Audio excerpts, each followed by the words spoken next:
Pernah kepikiran nggak, apa sih yang sebenarnya menopang triliunan dolar transaksi digital setiap bulannya? Ternyata sebagian besar itu berjalan di atas teknologi yang, ya nggak benar-benar dirancang untuk itu. Nah hari ini kita bakal bedah solusinya. Sebuah arsitektur baru yang namanya plasma. Yuk kita mulai. Oke, biar kita paham kenapa plasma ini penting banget, kita harus lihat dulu skalanya. Saat ini ada lebih dari 250 miliar dolar dalam bentuk stablecoin yang beredar. Angka ini lebih besar dari PDB banyak negara loh. Dan ini adalah fondasi dari ekonomi digital yang kita pakai sehari-hari. Dan ini bukan uang yang cuma diam aja. Setiap bulan, triliunan dolar itu pindah tangan pakai stablecoin. Skala sebesar ini tentu butuh satu hal, sistem pembayaran digital yang super cepat dan efisien. Nah, disinilah masalahnya mulai kelihatan. Jadi, disinilah letak konfliknya.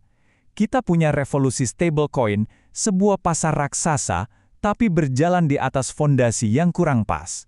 Alat-alat yang dipakai itu nggak pernah dirancang buat nanggung beban sebesar ini. Akar masalahnya itu sebenarnya simpel. Kebanyakan blockchain yang ada sekarang itu nggak dirancang spesifik untuk stablecoin. Mereka itu dibuat untuk tujuan umum, bukan untuk menangani transaksi pembayaran yang super banyak dan butuh kecepatan tinggi. Hasilnya, ya sistem yang nggak efisien. Pakai blockchain serbaguna untuk pembayaran, itu ibaratnya kayak pakai truk kontainer buat nganterin pizza. Bisa sih, tapi ya ampun, lambat, mahal, dan boros banget. Nah, di sini perbedaannya kelihatan jelas banget. Di satu sisi ada blockchain umum yang serbaguna tapi mahal dan kadang lambat. Di sisi lain ada plasma yang sengaja dibangun khusus buat satu tujuan, bikin pembayaran stablecoin jadi cepat, murah, dan bisa diandalkan. Dan inilah jawaban dari Plasma. Mereka memperkenalkan sebuah arsitektur yang benar-benar stablecoin native. Maksudnya, setiap baris kodenya itu ditulis dengan satu misi utama di kepala, yaitu pembayaran. Kutipan ini benar-benar ngerangkum semuanya. Plasma itu dirancang dari nol untuk pembayaran bervolume tinggi dan berbiaya rendah. Ini udah kayak DNA-nya, misi utamanya emang itu. Jadi gimana caranya Plasma bisa melakukan ini semua? Yuk kita bongkar mesinnya dan lihat fitur-fitur inti apa aja yang bikin dia beda, baik itu buat para developer maupun buat kita, para penggunanya. Intinya ada di 4 pilar ini. 2 yang pertama fokus ke kemudahan buat developer dan pengguna. 2 yang terakhir ini soal konektivitas dan infrastruktur, yang bikin Plasma siap tempur dari hari pertama. Kita bahas satu-satu ya. Pertama, kompatibilitas EVM. Ini krusial banget. Kenapa? Bayangin, jutaan developer Ethereum di seluruh dunia bisa langsung mulai bikin aplikasi di Plasma HAL hari ini juga, tanpa perlu belajar bahasa atau alat baru.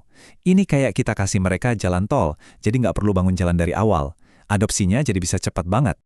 Berikutnya fitur yang mungkin paling kita suka sebagai pengguna, transfer USDT tanpa biaya. Yap, Anda nggak salah dengar, nol biaya. Ini langsung memecahkan salah satu keluhan terbesar dalam penggunaan stablecoin, biaya transaksi yang kadang-kadang bisa mahal. Tapi nggak cuma soal biaya gratis loh, Plasma juga ngasih kontrol lebih buat para developer. Misalnya mereka bisa bikin token gas sendiri, dan buat pengguna, ada pilihan pembayaran rahasia buat privasi. Semua ini didukung sama sistem yang dirancang untuk menangani transaksi dalam skala global. Poin penting selanjutnya, Plasma itu bukan sekedar konsep di atas kertas. Platform ini diluncurkan dan langsung siap pakai dari hari pertama, udah lengkap dengan dana likuiditas, infrastruktur, dan konektivitas. Dan ini dia kuncinya, Plasma itu nggak mulai dari nol. Pas diluncurkan, mereka udah bawa modal likuiditas lebih dari $1 miliar dalam bentuk USDT. Ini tuh kayak buka mall baru, tapi semua toko dan pengunjungnya udah ramai sejak hari pembukaan. Jadi developer nggak perlu pusing soal gimana mulainya. Mereka bisa langsung fokus bikin aplikasi yang berguna. Infrastruktur yang udah siap pakai ini, artinya semua bagian pentingnya udah tersedia. Developer bisa dapat akses ke jalur keluar masuk dana global, bisa nerbitin kartu buat pengguna, bahkan udah disediain alat buat ngelola risiko dan kepatuhan. Ini benar-benar solusi paket komplit. Terakhir, ada jembatan asli ke Bitcoin. Ini penting banget. Artinya, aplikasi di Plasma bisa nyambung langsung ke aset digital terbesar di dunia. Dan bagian terbaiknya, jembatan ini trust minimized. Gampangnya, Anda tidak perlu naruh kepercayaan ke satu perusahaan untuk jagain aset Anda. Keamanannya itu dijamin oleh kode dan sistemnya itu sendiri. Jadi kalau semua ini kita gabungkan, artinya apa? Plasma ini bukan sekedar teknologi baru. Ini lebih kayak sebuah proposal untuk fondasi baru tentang bagaimana uang seharusnya bergerak di internet. Anggap aja ini adalah sistem operasi untuk pembayaran digital di masa depan. Nah, ini membawa kita ke pertanyaan penutup yang bikin mikir, Apa aja ya yang bisa kita bangun kalau uang itu bisa bergerak secepat internet? Plasma menyediakan peralatannya untuk menjawab pertanyaan itu. Kemungkinannya, ya jadi nggak terbatas.